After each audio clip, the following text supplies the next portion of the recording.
आज के सेशन में आप लोग देखने जा रहे हैं लोस्ट स्प्रिंग का दूसरा पार्ट, क्योंकि इसमें दो कहानियां हैं और एक कहानी के हम दो पार्ट आपको दे चुके हैं और इनका सिंगल पार्ट भी हमारे दूसरे चैनल पे अपलोड है। लेकिन ये जो दूसरा पार्ट है, मतलब दूसरी कहानी है, इसको हम अलग से दे रहे हैं ताकि ये चीज़ें समझ में आ पाए। यहाँ पर एक मुकेश नाम के लड़के की कहानी है, ठीक है। तो यहाँ पर जो बात होती है साहब वाली, वो यहाँ तक आके समाप्त हो जाती है। मैं बता रहा हूँ आपको, यहाँ तक आके समाप्त हो जाती है। ये लाइन मैंने कर दी, ठीक है। और इसके आगे से आपको देखना है, तो सभी लोग ध्यान से देखिएगा और उम्मीद करते हैं कि लास्ट तक देखेंगे ताकि सारी चीज़ें क्लियर हो सके। I want to drive a car. मैं एक कार ड्राइव करना चाहता हूँ या फिर मैं एक कार चलाना चाहता हूँ। मुकेश इंसिस्ट, मुकेश ने जोर दिया। इंसिस्ट माने होता है जोर देना। मुकेश जोर देता है on being his own master, कि मैं स्वयं का मालिक बनना चाहता हूँ। I will be A motor mechanic, मैं मोटर मैकेनिक बनना चाहता हूँ। ही अनाउंसेस, उसने घोषणा कर दी कि वह स्वयं का मालिक होना चाहता है और वह एक मोटर मैकेनिक बनना चाहता है। डू यू नो, क्या आप जानते हैं, एनीथिंग अबाउट कार्स, क्या आप कार के बारे में कुछ जानते हैं। आई आस्क, मतलब मैंने पूछा मुकेश से, या फिर ये कह सकते हैं, ये अनीस जंग के लिए भी बात कर सकते हैं आप, कि वह पूछती हैं कि क्या आप इस मोटर मैकेनिक के बारे में कुछ जानते हैं, कार के बारे में कुछ जानते हैं। तो फिर वो अगला क्या कहता है, I will learn to drive a car, I will learn to drive a car, मैं कार चलाना सीख लूँगा। ही आंसर्स, उसने उत्तर दिया, लुकिंग स्ट्रेट, लुकिंग स्ट्रेट, और क्या किया उसने, सीधे देखा, इनटू माई आइज, मेरी आंखों की तरफ। हिज ड्रीम, उसके जो सपने थे, जो उसके सपने कैसे थे, लूम्स, लूम्स बने प्रतीत हो रहे थे, the dust of street that fill his town Firozabad, मतलब जो उसके, यहाँ से देखिएगा थोड़ा सा, यह लाइन आपकी अटपटी है यहाँ से लेकर यहाँ तक। His dreams looms like the mirage, उसके जो सपने थे, मिराज का मतलब आप ये समझ सकते हैं, जैसे अपने हाई स्कूल की उसमें देखा होगा, विज्ञान में मारीचिका के बारे में देखा होगा, जिसे हम लोग भ्रम कहते हैं, तो इसका मतलब भी भ्रम ही है। ये जो भ्रम है, एडमिस्ट माने मध्य में है, द डस्ट ऑफ स्ट्रीट्स माने गलियों के, that fill is town Firozabad, famous its bangles, मतलब कि फिरोजाबाद जो कि शहर है, पीछे से हम लोग इसको पढ़ेंगे, फिरोजाबाद जो कि शहर है किसका, इट्स बेंगल्स, चूड़ियों का शहर है। तो जो इस लड़के के सपने हैं, वो ऐसा लगता है कि इस लड़के के सपने इस धूल में मिटते हुए प्रतीत हो रहे हैं।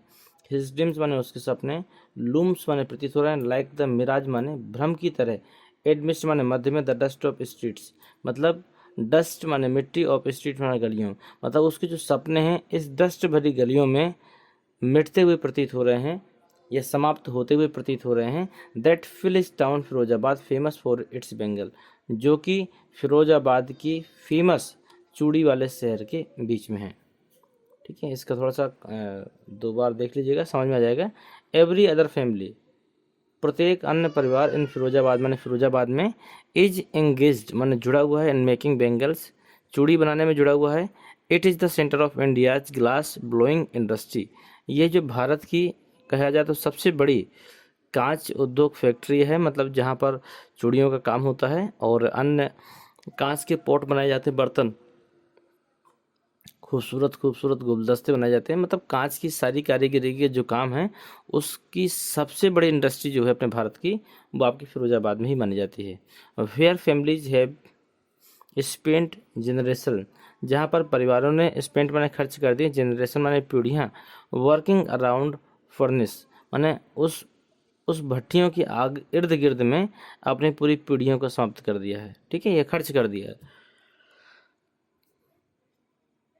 इस लाइन का अर्थ अब ये भी कह सकते हैं कि इन भट्टियों के आसपास, ये इन भट्टियों पर काम करते करते उनकी कई पीढ़ियां गुजर चुकी हैं। बिल्डिंग ग्लास, कांच को जोड़ते हुए, मेकिंग बेंगल्स, चूड़ियों को बनाते हुए, फॉर ऑल द वोमेन, और सभी महिलाएं, in the land it seems, वहाँ पर जो जितनी भी महिलाएं हैं, मतलब ये कह सकता है वोमेन इन द लैंड, मतलब जो धरती पर जितनी भी महिलाएं हैं, इट सीम्स, ऐसा प्रतीत होता है कि उन सभी के लिए जो बेंगल्स का काम है, जो चूड़ियों का काम है वो सारा काम आपका यहाँ पर हो रहा है। मुकेश फैमिली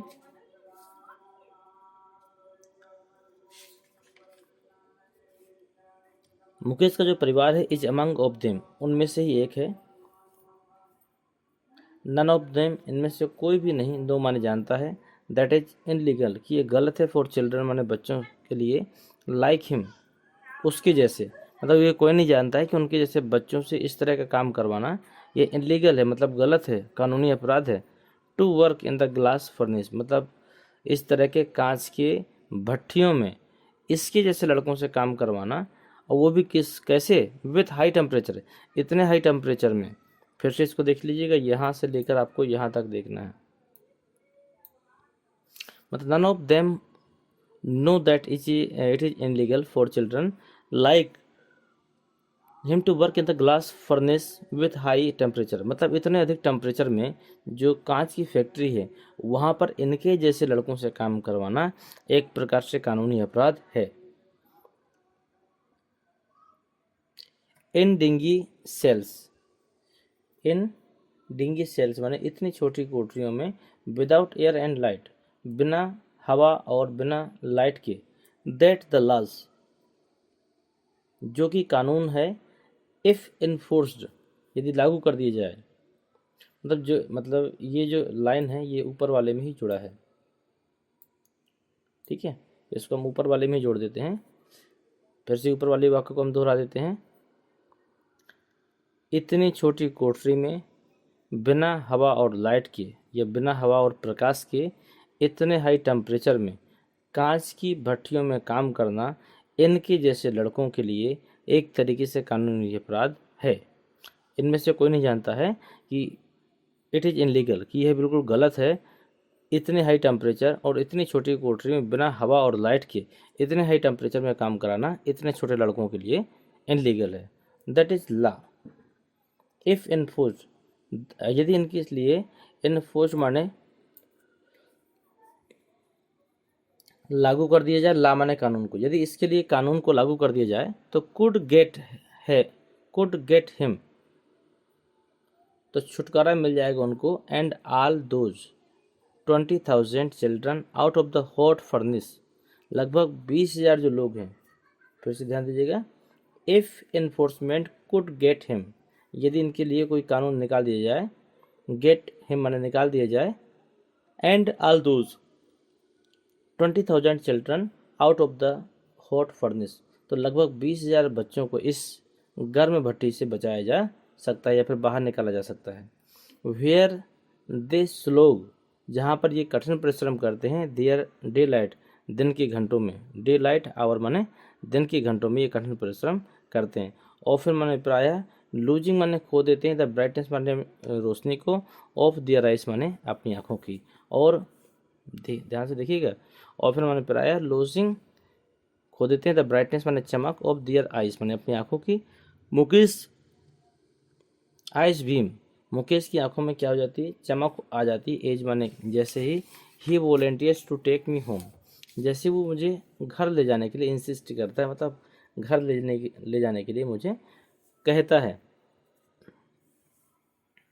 तो उसकी आंखों में क्या हो जाती है, चमक आ जाती है। जैसे हम किसी व्यक्ति को निमंत्रण के लिए कहें कि नहीं आपको हमारे यहाँ चलना पड़ेगा, और वो अगर राजी हो जाता है तो वहाँ पर अपने को बहुत खुशी होता है। तो मुझे घर ले जाने के लिए उसकी आंखों में एक चमक सी आ जाती है। और फिर वो क्या कहता है मालूम है, विच ही प्राउडली, जहाँ पर वो प्राउडली मैंने गर्व के साथ सेज मैंने कहता है, इस बीइंग रीबुल्ट, कि मेरा जो घर है वो नव निर्मित है या फिर पुनः बन रहा है। वी वॉक माने हम टहलते गए, डाउन माने नीचे की ओर,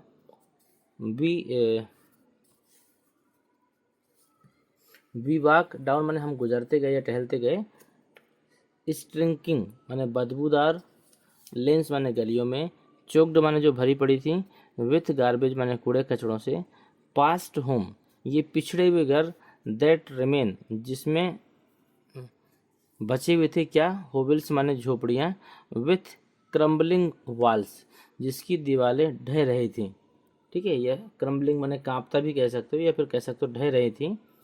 वोबली माने जो डामाडोल हो चुके थे। डोर्स माने दरवाजे, जिनके दरवाजे डामाडोल हो सके थे। फिर से देखिएगा, ही वॉक डाउन स्टिंकलिंग लेंस, तब वो बदबूदार गलियों से गुजर रहे थे। चोक्ड माने जो भरी हुई थी, विद गार्बेज माने कूड़ों से। पास्ट होम, ये जो पिछड़े हुए घर थे। दैट रिमेन हुवेल्स, ये जो झोपड़ियाँ थीं।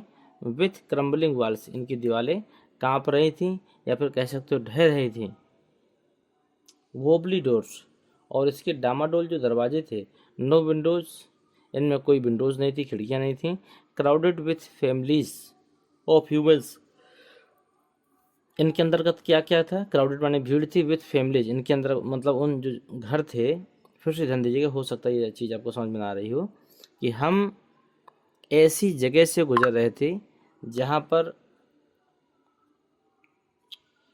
स्टिंगलिंग लेंस मतलब बदबूदार रास्ते थे, गलियाँ थीं। चोक्ड विथ गार्बेज, जो कूड़े कचड़े के जो ढेर थे, चौक माने भरे हुए थे। पास्ट होम, जो पिछड़े हुए घर थे। दैट रिमेन होबल्स, जहाँ की जो झोपड़ियाँ थी। विथ क्रम्बलिंग वॉल्स, जिस पर क्रम्बलिंग माने ढह रही थी, या फिर जो काँप रही थी, ऐसा भी कह सकते हैं। क्रम्बलिंग का आप यही अर्थ निकाल सकते हैं। क्रम्बलिंग में ढहती हुई भी कह सकते हो, मतलब गिरती हुई या कांपती हुई, यही है। वोबली डोर्स, जिसके दरवाजे डामाडोल थे, जिनमें कोई खिड़कियां नहीं थी। क्राउडेड माने ये घर भरे हुए थे। विथ फैमिलीज माने परिवारों से। ऑफ ह्यूमन एंड एनिमल, ये जो घर थे ये इंसानों से और जानवरों से भरे हुए थे। मतलब पहले की अगर आप घर देखो, अभी की बात नहीं कर रहे हैं, अब तो जानवरों के लिए अलग व्यवस्थाएं की जाती हैं। बहुत समय पहले जो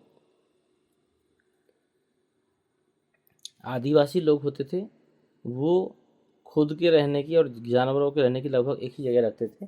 एक ही जगह सब लोग रहते थे, और बाहर से वो लोग दरवाज़ों को बंद कर लिया जाता था। मतलब एक परिवार के सदस्यों की तरह ही जानवर और मनुष्यों को एक जगह रखा जाता था। हो सकता है कि मनुष्य मनुष्य जो होते थे वो जानवरों के अगल बगल सोते हों, मतलब भले ही चारपाई डाल के सोते हों, लेकिन पास में सोते हों। इस प्रकार घर के अंदर ही सारी व्यवस्था होती थी। अब तो क्या है, जानवरों के लिए अलग कमरे होते हैं, इंसानों के लिए अलग होते हैं, लेकिन पहले ऐसा नहीं होता था। अब तो मैं बता दूं, पहले तो इतना प्रेम था लोगों में कि लोग और जानवर, अब चाहे प्रेम कह लीजिए चाहे पिछड़ापन समझ लीजिए, पहले इतना प्रेम था या पिछड़ापन था कि लोग और जानवरों में कोई फ़र्क नहीं था, सभी लोग एक साथ रहते थे। समय बदलता गया, धीरे धीरे पशुओं के लिए अलग जगह हुई और लोगों के लिए अलग जगह हुई। मतलब अब लोग और पशु अलग अलग रहने लगे। लेकिन अब मान के चलिए कि अब समय इतना बदल गया है कि एक ही घर के 5 लोग भी अब अलग अलग रहते हैं। मतलब 5 अलग अलग रूम होंगे, और वह 5 अलग अलग रूमों में रहते हैं। पहले जो थी कि एक ही रूम में वो, या फिर एक ही घर में, या एक ही छत के नीचे सभी लोग बैठते थे, सभी लोग सोते थे, कितना अच्छा माहौल था। लेकिन अब समय बदलता गया, और आज की पढ़ी लिखी सोसाइटी ऐसी है कि हर व्यक्ति को अपना एक सेपरेट रूम चाहिए। और हो सकता है कि एक ही परिवार के सदस्यों में एक महीने में अगर 30 दिन होते हैं तो 15 दिन आपस में बातचीत ही ना हो पाती हो, कि सुबह हुई सब अपने अपने काम पे निकल गए, देर रात से आते हैं, सब अपने अपने जगह चले जाते हैं। चलिए, ये तो एक बाहर की बातें थी, लेकिन मैं चलिए अध्याय में चलता हूँ फिर से। तो we walk down stinking lane choked with garbage, past home that remains hovels with crumbling walls, wobbly doors, no windows, crowded with the families of human and animal। यहाँ तक ह्यूमन तक आप पढ़ चुके थे, पर वहाँ पर जो घर हैं वहाँ पर लोग और जानवर एक साथ रहते थे। Coexisting in the primary state,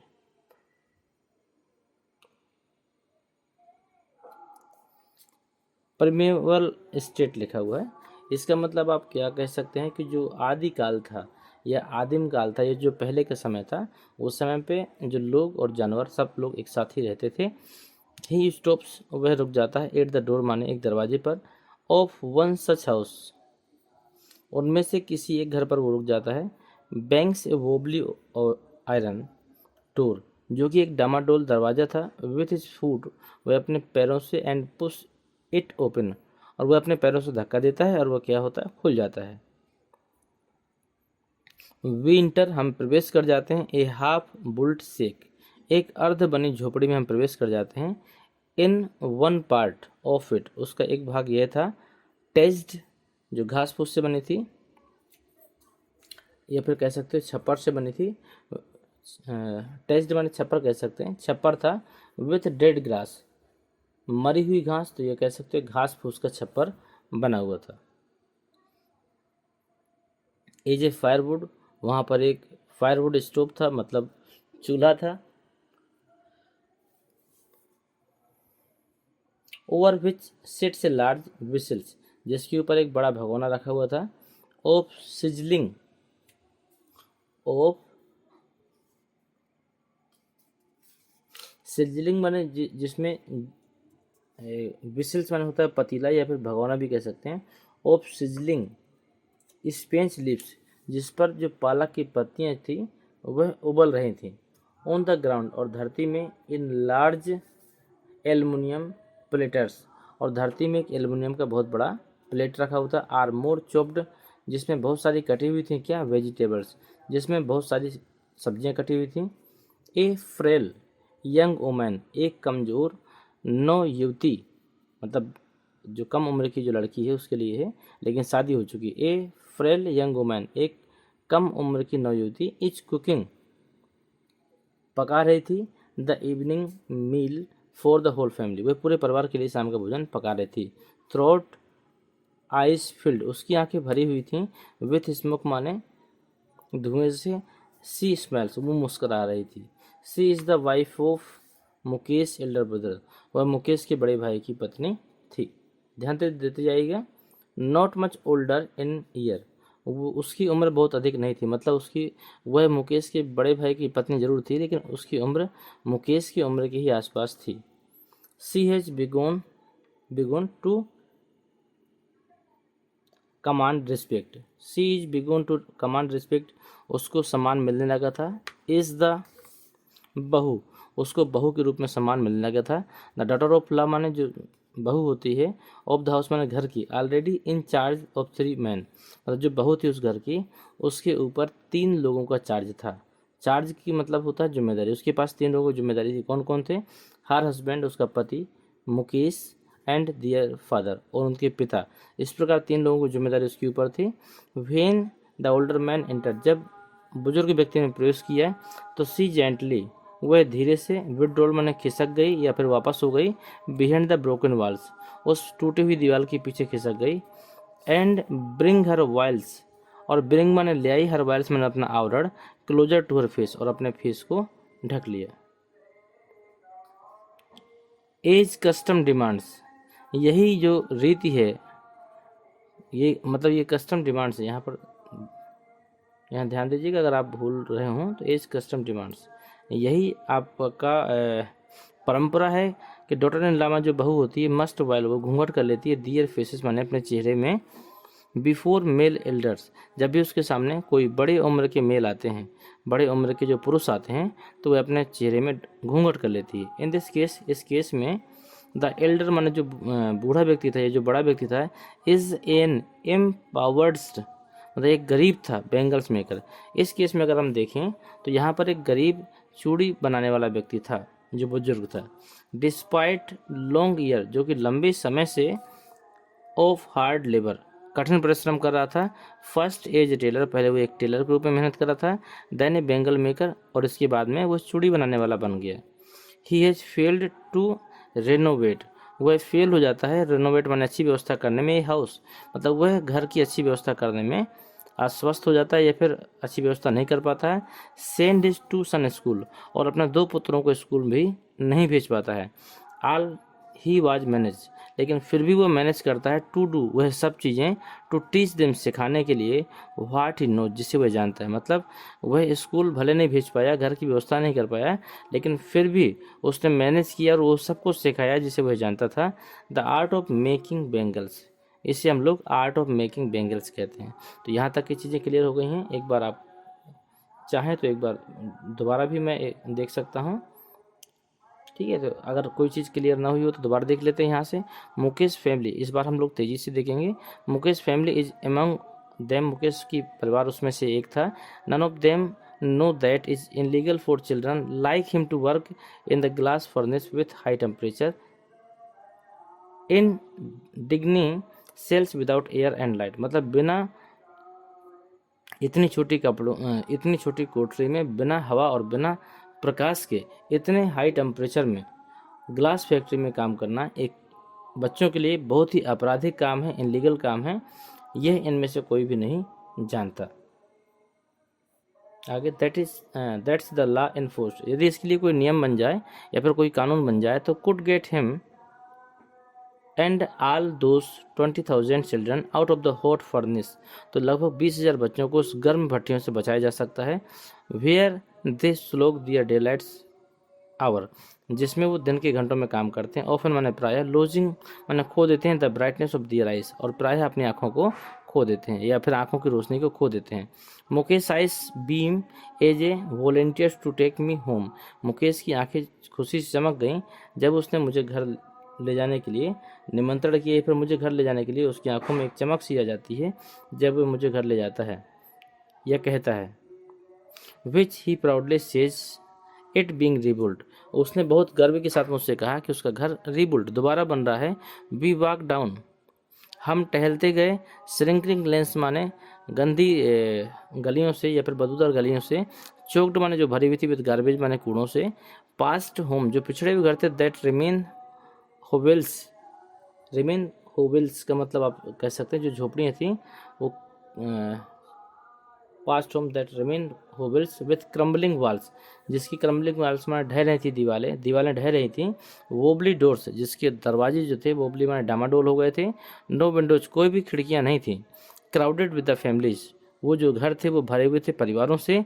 of human माने मानव के, एंड एनिमल, मतलब वह जो घर थे वो जानवरों और मानव से भरे हुए थे। को एग्जिस्टिंग माने होता है इसमें सहभागिता या सह अस्तित्व था इन दोनों लोगों का, मतलब जानवर का भी इंसानों का भी। इन द प्रिमेवल स्टेट, इस जो आदिम काल में जिस प्रकार होता था इसी प्रकार था। ही स्टॉप्स, वह रुक जाता है। एट द डोर माने एक दरवाजे पर। ऑफ वन सच हाउस, जो शायद उसका था या फिर उनमें से किसी एक घर पर वो रुक जाता है। बैंग ए वोबली आयरन डोर, जिसका जो दरवाजा था वो डामाडोल था। वो विथ हिज फुट, वह अपने पैरों से। एंड पुश्ड इट ओपन, धक्का देता और वह खुल जाता है। We enter a half built shack, और हम अर्ध बनी झोपड़ी में प्रवेश कर जाते हैं। इन वन पार्ट, उसके एक पार्ट में। ऑफ इट, ये सब क्या था? टेज्ड विथ डेड ग्रास, मतलब सूखी घास फूस से बनी हुई झोपड़ी थी।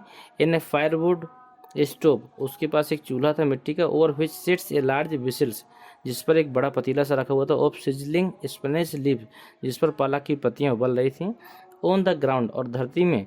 In the large aluminium platters, और धरती में एक बड़ी एल्युमिनियम की प्लेट रखी हुई थी। आर मोर चॉप्ड वेजिटेबल, जिसमें बहुत सी सब्जियां कटी हुई रखी थी। ए फ्रेल यंग वोमैन, एक नवयुवती जो औरत थी। इज कुकिंग द इवनिंग मील, वह शाम का खाना बना रही थी। फॉर द होल फैमिली, माने पूरे परिवार के लिए। मतलब ये थोड़ा सा मैं तेज बता रहा हूँ क्योंकि मैं एक बार पढ़ा चुका हूँ, तो ये रफली रिवीजन है ताकि आपको अगर कुछ छूटा भी हो तो समझ में आ जाए। मीनिंग में इसके पहले बता ही चुका हूँ, अगर फिर भी कुछ नहीं समझ में आया है तो आप दोबारा पूछ सकते हैं। Throat eyes filled with smoke see smell, उसकी आंखों में आंसू थे धुएं के कारण, लेकिन फिर भी वो मुस्कुरा रही थी। She is the wife of Mukesh elder brother, वह मुकेश के बड़े भाई की पत्नी थी। Not much older in year, जो कि मुकेश से कुछ ज़्यादा उम्र की नहीं थी। She has begun to command respect as a बहू, लेकिन उसको एक बहू के रूप में सम्मान मिलने लगा था। The daughter in law of the house, उस घर में जो डॉटर ने बहू के रूप में वो थी। Already in charge of 3 man, उसके ऊपर 3 लोगों की जिम्मेदारी थी। हर हस्बैंड, अपने पति की, मुकेश की, एंड दियर फादर माने उसके पिता की। When the Elder man enters, जब एक बूढ़ा आदमी प्रवेश करता है या फिर बड़ा आदमी प्रवेश करता है तो सी जेंटली विड्रोज, वो खिसक लेती है या फिर सरक जाती है। बिहाइंड द ब्रोकन वॉल्स, टूटी दीवार के पीछे। And brings her veil closer to her face, और अपने चेहरे के ऊपर घूंघट को लाकर अपने फेस को बंद कर देती है। एज कस्टम डिमांड्स, यही हमारी रीति रिवाज भी है, परंपरा भी है कि डॉटर इन लॉ में जो बहुएं होती हैं मस्ट वाइल घूंघट कर लेती हैं। दियर फेसेस माने अपने चेहरों में। बिफोर मेल एल्डर्स, किसी भी बड़े मेल मतलब बड़े पुरुष के सामने, अपने से अधिक उम्र के पुरुष के सामने वो घूंघट कर लेती हैं। इन दिस केस में, इस केस में द एल्डर जो बूढ़ा व्यक्ति था या फिर बड़ा व्यक्ति था, इन एन एम्पावर्ड, जो था एक गरीब बेंगल मेकर, एक गरीब चूड़ी बनाने वाला था। Despite long year of hard labour, उसने एक लंबे समय तक कठिन परिश्रम किया। फर्स्ट एज ए टेलर, पहले वो टेलर था। देन ए बेंगल मेकर, तब ये एक बेंगल मेकर बना, चूड़ी बनाने वाला बना। He has failed to renovate a house, लेकिन वह एक अपने घर को रेनोवेट करने में, दोबारा बनाने में या फिर उस घर को सजाने में असमर्थ रहा। Send his two sons to school, और अपने 2 पुत्रों को स्कूल भेजने में भी असमर्थ रहा। All he has managed to do it teach them, लेकिन फिर भी उसने उनको मैनेज किया, टू डू इट टीच, और उनको सिखाया व्हाट ही नोज, जो को जानता था। मतलब वह ये सब तो नहीं कर पाया, मैनेज तो नहीं कर पाया, घर नहीं बनवा पाया, लेकिन फिर भी उसने अपने अंदर जो भी ज्ञान रखा था उन सब ज्ञान को उन बच्चों को देने का भरपूर प्रयास किया। उसके पास ज्ञान किस चीज़ का था? The art of making bangles, जो चूड़ियाँ बनाने वाला जो गुण था, वह गुण उसने अपने बच्चों को देने का प्रयास किया। तो बस आज के लिए बस इतना ही। इट इज़ हिज कर्म, यही उसका कर्म है। ये जो लाइन है इसको हम अगले पार्ट में देखेंगे, तो आप बिल्कुल देखना ना भूलिएगा इसको। इसी के साथ हम इस वीडियो को समाप्त करते हैं। मिलते हैं आपसे अगले वीडियो में।